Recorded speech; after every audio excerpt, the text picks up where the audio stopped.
This time we are visiting the Isle of Purbeck and the charming coastal town of Swanage in Dorset. With its sandy coastline, wonderful walking trails, the heritage steam trains that chug to castle ruins and a Victorian pier fit for an afternoon promenade, it's a popular seaside destination. Join us as we take in the sea air here in Swanage.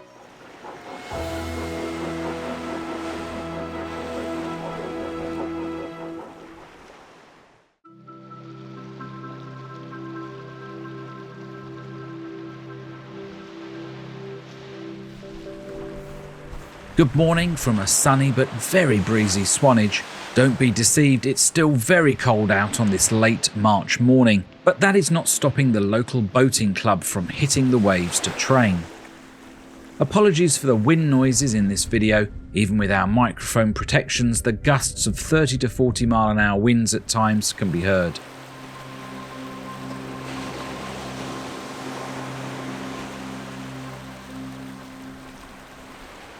We begin our walk along Shore Road, which hugs the beach. Swanage Bay forms a protective cove, providing calmer waters ideal for swimming and water sports. The soft golden sand is perfect for building sandcastles or strolling barefoot. We are not quite at the start of the new season, so many places are still closed up. Easter, a week away yet, marks the start of a New Year's trading for many businesses.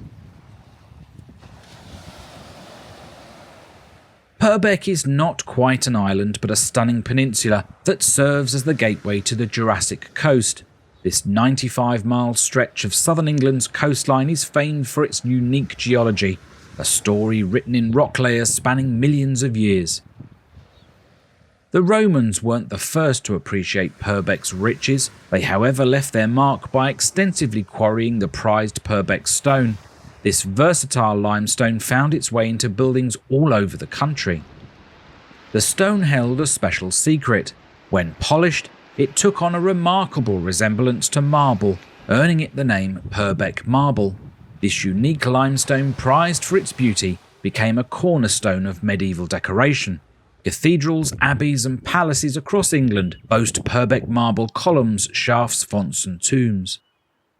A gentle climb up the hill crowned by the Swanage War Memorial and Bandstand unlocks breathtaking panoramic views of the sweeping Swanage Bay.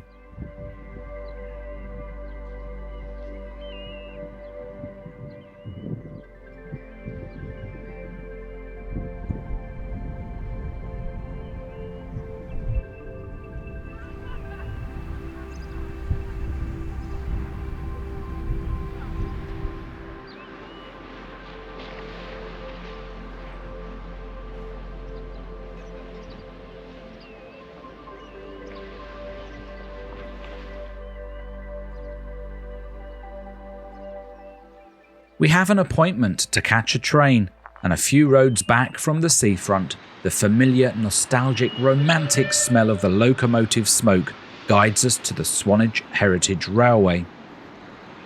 This bus is one of the Purbeck Breezers, a collection of seasonal bus routes operated by Moorbus, designed to help visitors explore the beautiful isle. The routes offer stunning views of the Jurassic Coast, charming villages and historic landmarks. For ticket and timetable information for the railway, check out this website. We booked in advance as a special Victorian locomotive weekend was taking place, so it was going to be fairly busy, as noted by the queues to get our tickets.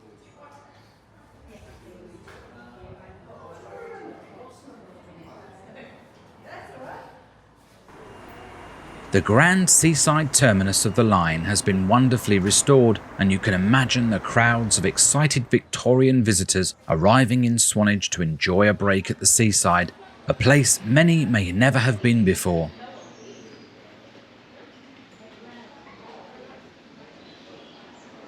It originally opened in 1885 and enabled stone, milk and livestock to be exported out of the Isle by train, whilst coal for domestic heating could be brought in. Tourism would be a welcome byproduct. Construction began in 1883 to connect the 10-mile branch line with the main London to Weymouth line at Wareham. The railway had a transformative effect on Swanage. it transitioned the town from a quarrying and fishing community into a thriving Victorian seaside resort. We have two incredible Victorian locomotives pulling us out of the station this morning. I can only surmise it's two because one of the locomotives is going to couple up to carriages at the other end of the line to continue services for the day. This loco number 65 was built in 1896 at Ashford as a Stirling O-class locomotive, working on the South Eastern and Chatham Railway. The second, a London and South Western Railway T3 class number 563, built in 1893 to a design by renowned engineer William Adams.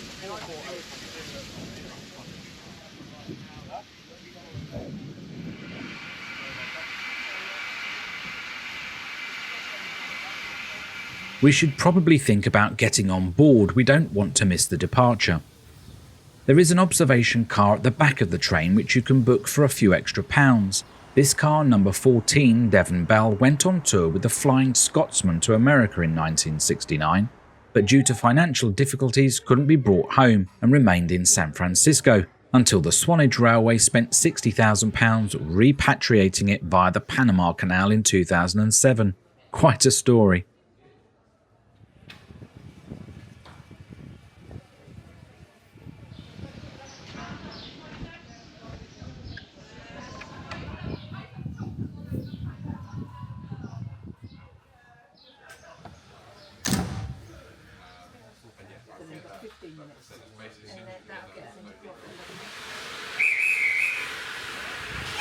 It looks like it's time to leave, but don't worry, we'll be back in the resort a little bit later. We've still got lots to see, including the Victorian Pier and a lovely hike to Harry's Rock. We bought Rover tickets so we can enjoy unlimited travel along the line all day. The journey to Norden at the end of the 6.5-mile Heritage Line takes about 25 minutes. The line originally extended all the way to Wareham, a total of 10 miles. In 2017 and 2023, special trial runs successfully operated steam trains along the full route. Unfortunately, regular services to Wareham proved commercially unviable.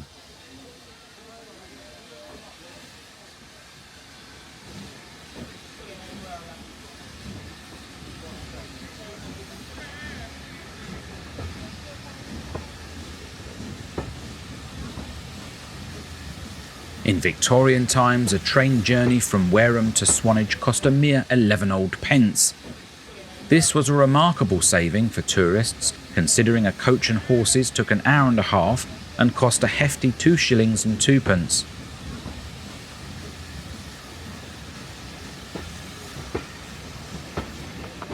The line was initially operated by London and Western Railways until it became part of Southern Railway in 1923.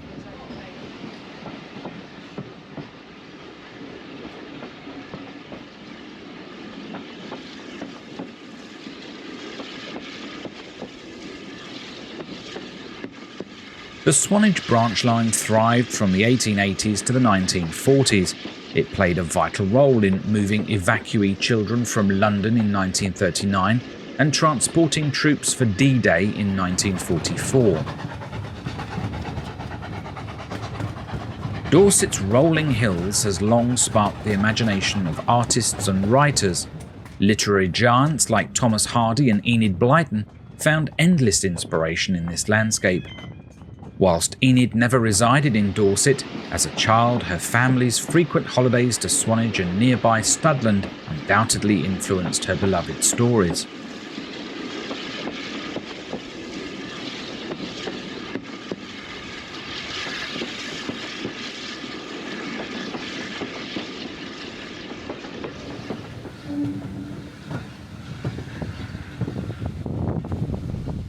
We're approaching Harmon's Cross.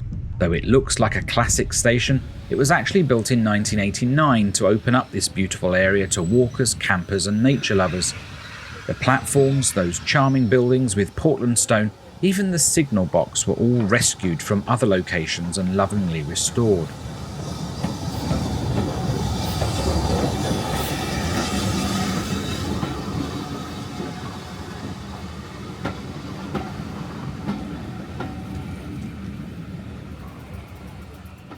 After the war, as the country rebuilt and rationing ended, cars became a common sight on the roads. People opted for the convenience of automobiles over trains, leading to a decline in passengers and freight traffic on the line throughout the 1960s.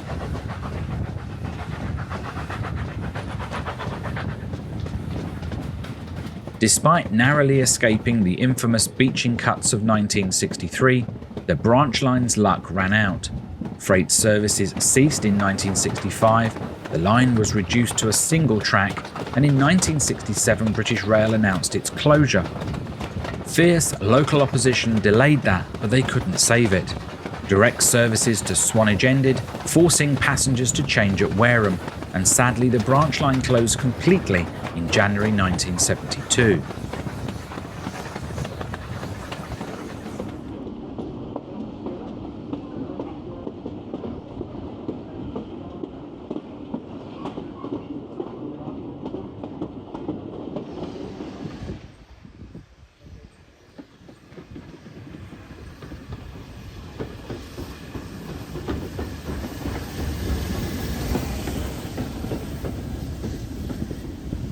We're pulling into the village of Corfe Castle, perhaps the most iconic stop on the line.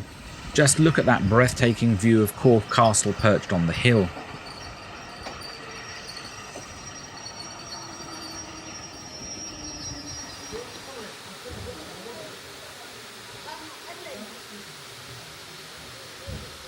Whilst we won't be exploring the village today, don't worry, we've dedicated an entire video to this incredible place next week.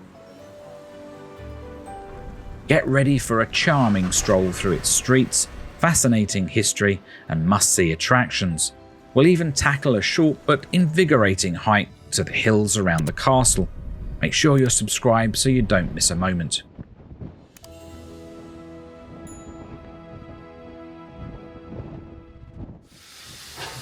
We will, however, take a closer look at this charming station.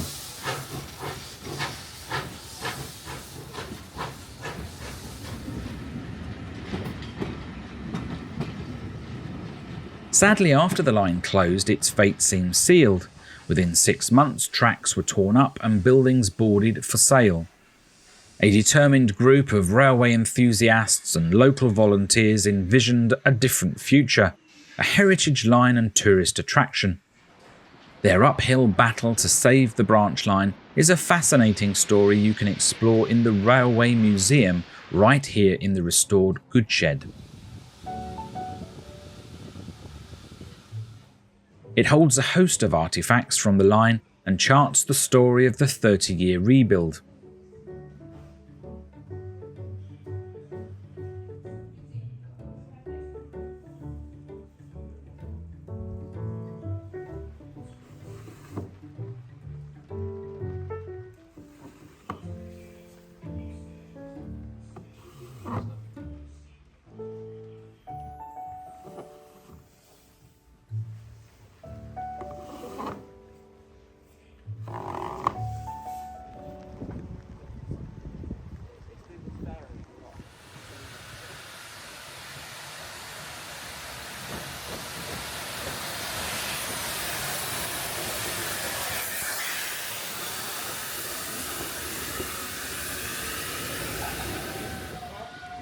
Back on board, let's head to the final stop on the line, Norden Station, less than a mile's chug away from Corfe Castle, but with arguably the best scenic view on the line.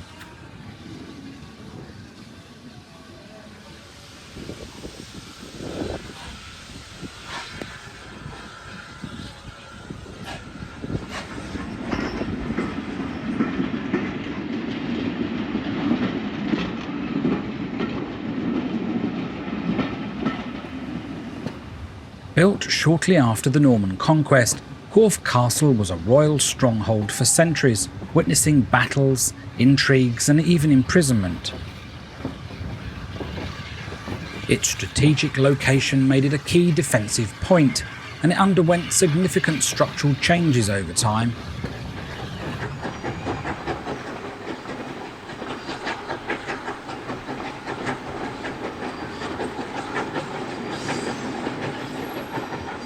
Partially demolished after falling to the parliamentarian forces during the English Civil War, the castle now stands as a magnificent ruin and popular tourist attraction.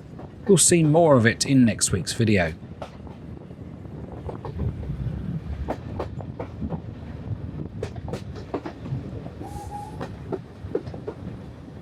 Norden Station, though new to passenger service, has a rich history intertwined with the Swanage Railway and local industry.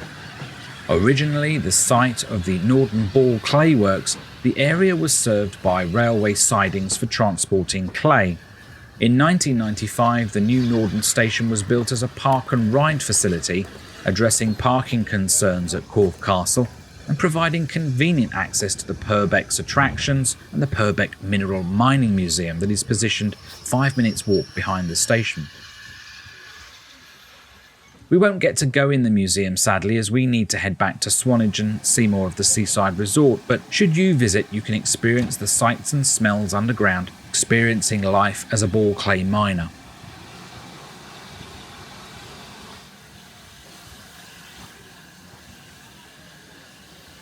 Our locomotive has been uncoupled and will pass back down the line to recouple at the front of the train for the return journey to Swanage.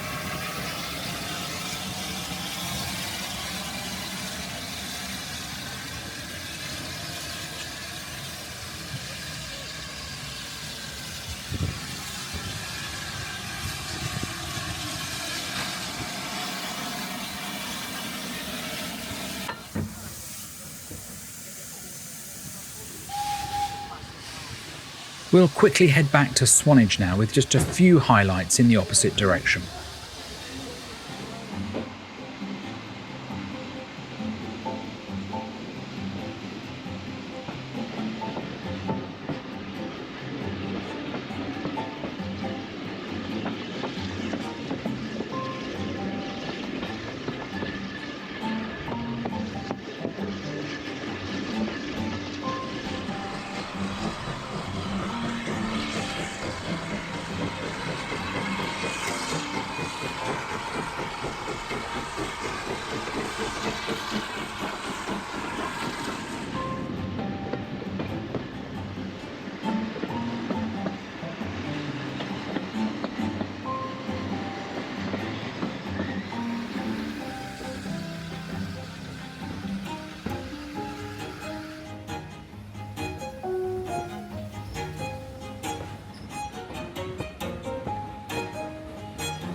The station is just a 5-minute walk from the seafront. The shopping in Swanage is a mix of independent boutiques, antique stores and quirky gift shops.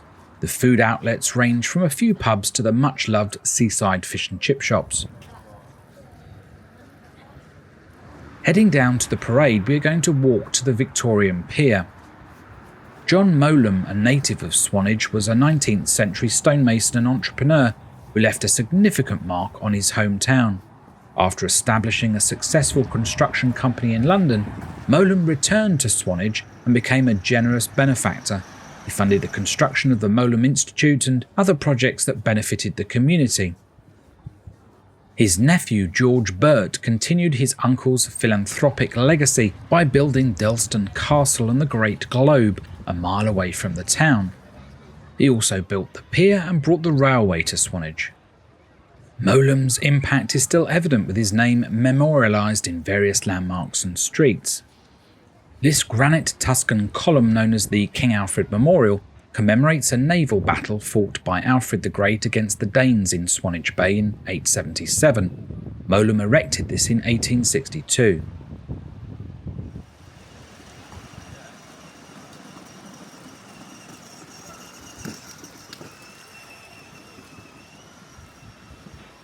Notice the rails as we walk the sea wall. This was part of the horse-drawn tramway between the pier and the town to move goods on wagons.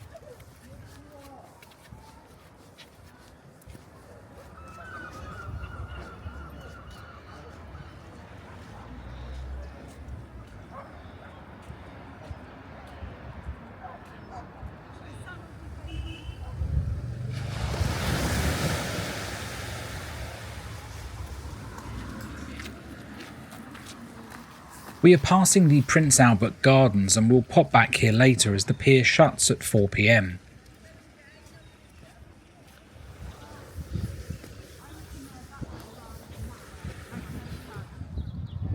Passing through the Victorian turnstiles for £2 allows us access to approach the pier. We highly recommend you go to the Swanage Pier Trust website for some amazing photos during the Victorian period. The original pier was built in 1859 and served primarily as a shipping point for Purbeck stone, utilising the horse-drawn tramway. I believe these wooden pier pylons are all that's left of that original structure.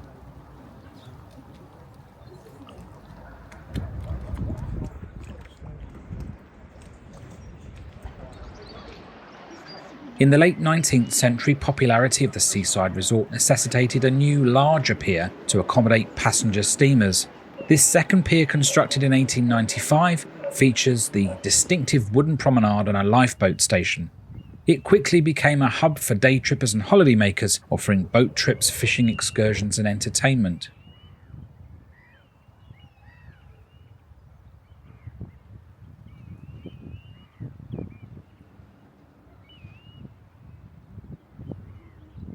During the Second World War, it was destroyed to help it from being used during an invasion.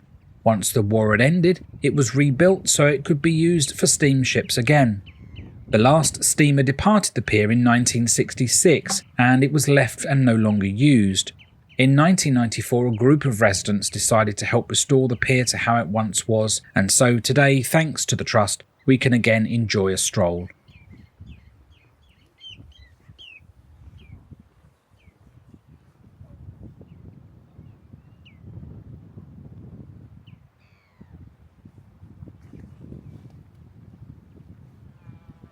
In the distance near Peveril Point is the Wellington Clock Tower, originally built in 1854 as a memorial to the Duke of Wellington. It once stood at the southern end of London Bridge. However, due to lack of funds, the planned statue of the Duke never materialised. In 1867 it was relocated to Swanage by George Burt. The clock mechanism was never transferred, and so in 1904 the spire was replaced with a cupola. It's a cherished symbol of the town's heritage.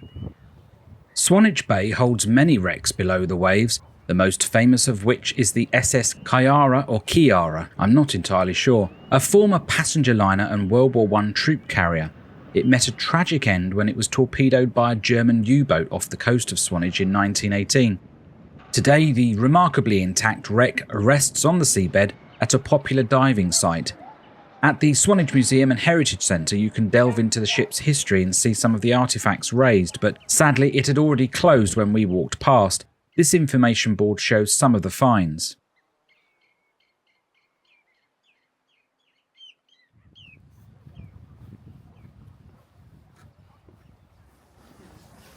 The Swanage Amphitheatre, nestled in Prince Albert Gardens, is a unique open-air venue built around two Ionic columns that once graced the Grosvenor Hotel. The grand building overlooked the pier and bay, but sadly was demolished in 1988, much to the disgust of locals and historians. The amphitheatre hosts a variety of events throughout the year, from live music and theatre productions to community gatherings and the annual Swanage Fish Festival.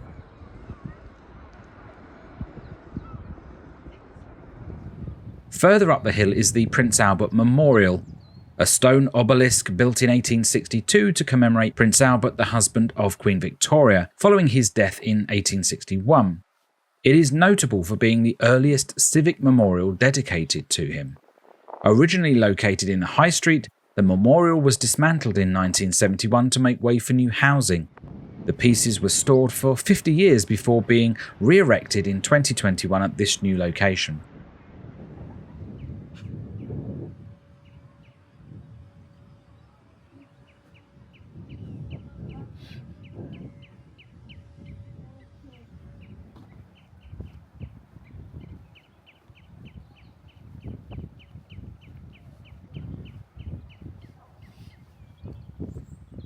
We mentioned that there are hundreds of walking trails all over the Isle, but one of the famous routes is to Old Harry's Rock.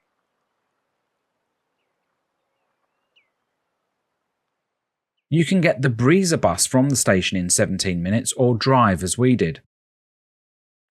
The South Beach car park was chock-a-block and cost £3 for 2 hours.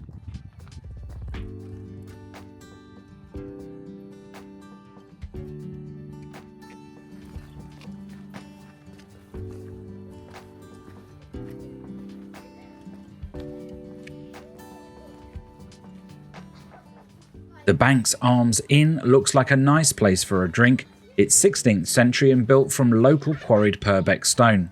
Lots of people were having a stop here.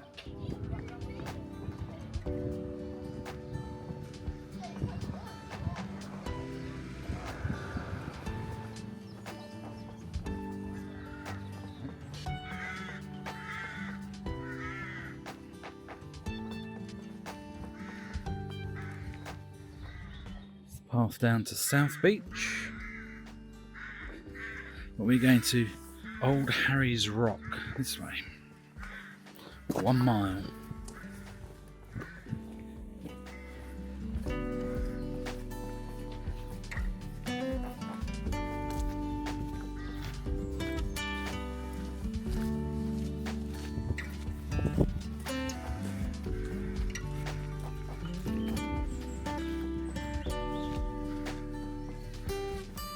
The route leading to Old Harry is popular for both walkers and cyclists and is part of the South West Coast Path and takes about 30 minutes to complete. It's fairly easy going, as you'll see.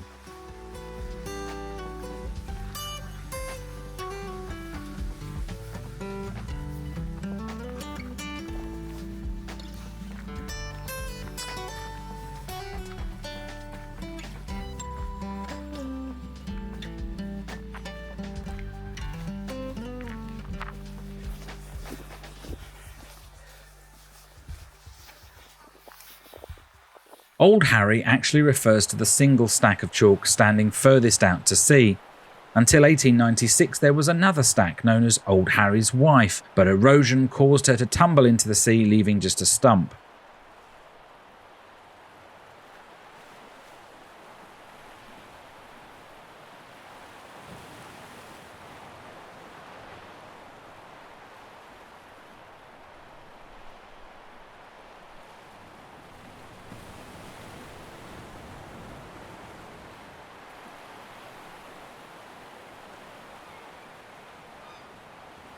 You can hire kayaks or take a guided tour from nearby if you fancy getting up close and personal to the chalk stacks.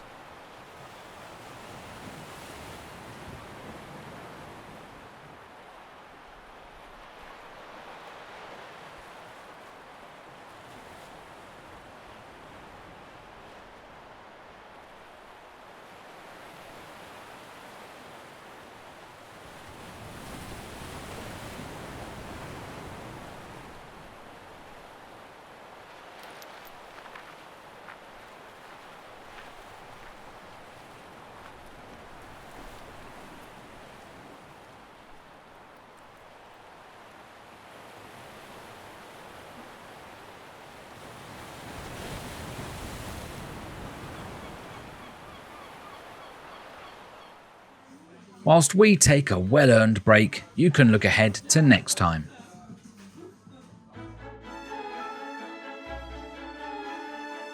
The magnificent castle ruins overlook the charming village of Corfe Castle. Come with us on a wonderful tour of this iconic Dorset settlement. Arriving and departing by steam, we'll explore the village streets both big and small. Admire the quaint cottages and soak in the breathtaking views from the surrounding hills. Along the way, we'll discover the rich history and undeniable allure of Corfe Castle and the Isle of Purbeck on this unforgettable afternoon out. Make sure you are subscribed so you don't miss it, and if you want to see more from Dorset, then do check out our Durdledore and Lulworth Cove videos, links at the end. Thanks for watching the Memory Seekers, and see you again soon.